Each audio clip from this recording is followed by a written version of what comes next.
ಸ್ನೇಹಿತರೆ, ಕಲ್ಯಾಣಿ ಹಿಡನ್ ವೈಬ್ಸ್ಗೆ ಸ್ವಾಗತ. ನಾನು ನಿಮ್ಮ ಮೋಹನ್ ದಾಸ್ ಮಾಡುವ ನಮಸ್ಕಾರಗಳು.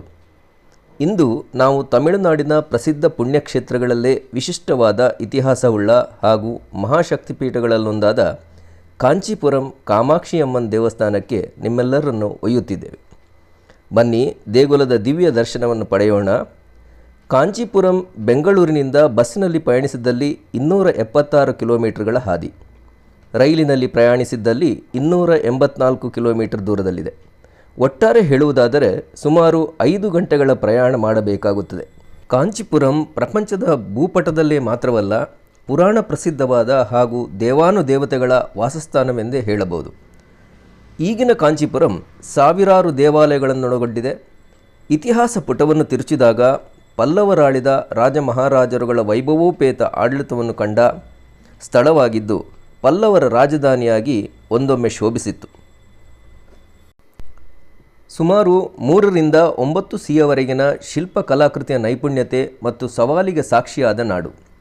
ಇಲ್ಲಿನ ಪ್ರಧಾನ ಆಕರ್ಷಣೆ ಮತ್ತು ವಿಶೇಷತೆ ಕಾಮಾಕ್ಷಿಯಮ್ಮ ಮತ್ತು ಕಾಂಚೀಪುರಂ ಸಿಲ್ಕ್ ಸಾರಿ.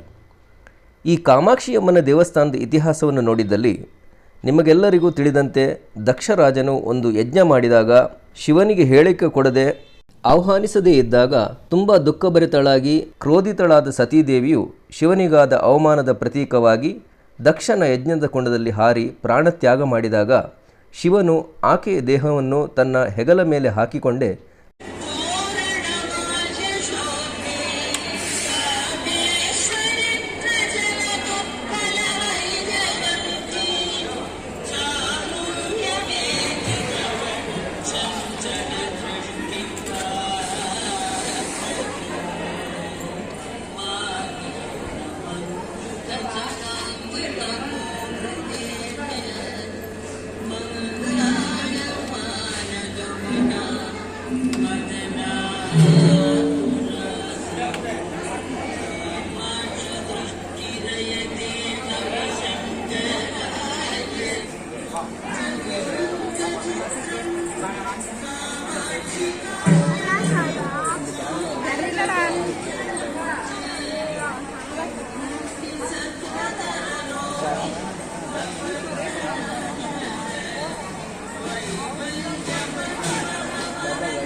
ಲೋಕವೆಲ್ಲ ತಿರುಗಲು ಪ್ರಾರಂಭಿಸುತ್ತಾನೆ.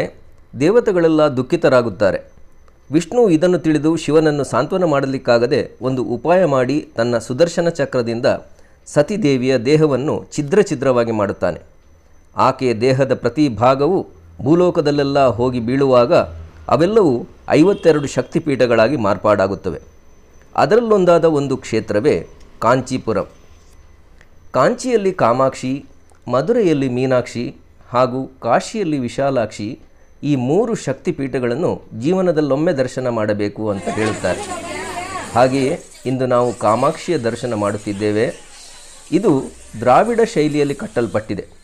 ವಿಶಿಷ್ಟ ವಿನ್ಯಾಸದಿಂದ ಶಿಲ್ಪ ಕೌಶಲ್ಯದ ಮೆರಗು ಅದ್ಭುತವಾಗಿದೆ.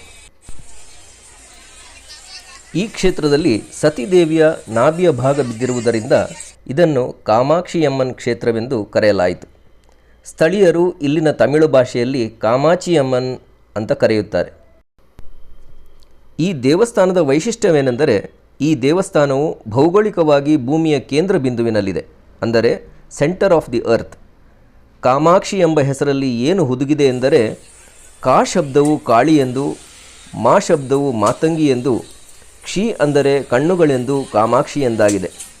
ಕಾಮಾಕ್ಷಿಯಮ್ಮನ ದಿವ್ಯ ವಿಗ್ರಹದ ಕೆಳಗಡೆ ಶ್ರೀಚಕ್ರವು ಅಡಗಿದೆ. ಹಾಗಾಗಿ ಇಲ್ಲಿ ವಿಶೇಷವಾದ ವೈಬ್ರೇಷನ್ ಇದ್ದೇ ಇದೆ.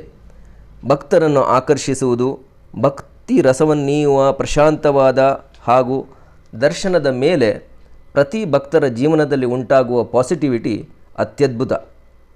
ಬಂಗಾರದ ಕಾಂಜೀವರಂ ಪಟ್ಟೆ ಸೀರೆಯಿಂದ ಶೋಭಿಸುತ್ತಿರುವ ಅಮ್ಮ ಭಕ್ತರನ್ನು ಸೆಳೆಯುವ ಮಾತೆಯ ದಿವ್ಯ ನೋಟ ಹಾಗೂ ಬಂಗಾರದ ವೈವಿಧ್ಯಮಯ ಕುಸುರಿ ಕೆಲಸಗಳಿಂದ ತಯಾರಿಸಲ್ಪಟ್ಟ ಮನಮೋಹಕ ಶೃಂಗಾರಮಯ ಆಭರಣಗಳು, ಇವೆಲ್ಲವೂ ನೆಟ್ಟ ದೃಷ್ಟಿಯನ್ನು ತೆಗೆಯುವುದೇ ಬೇಡ, ಅಲ್ಲೇ ಇರುವಂತೆ ಪ್ರೇರೇಪಣೆಯಾಗುತ್ತದೆ.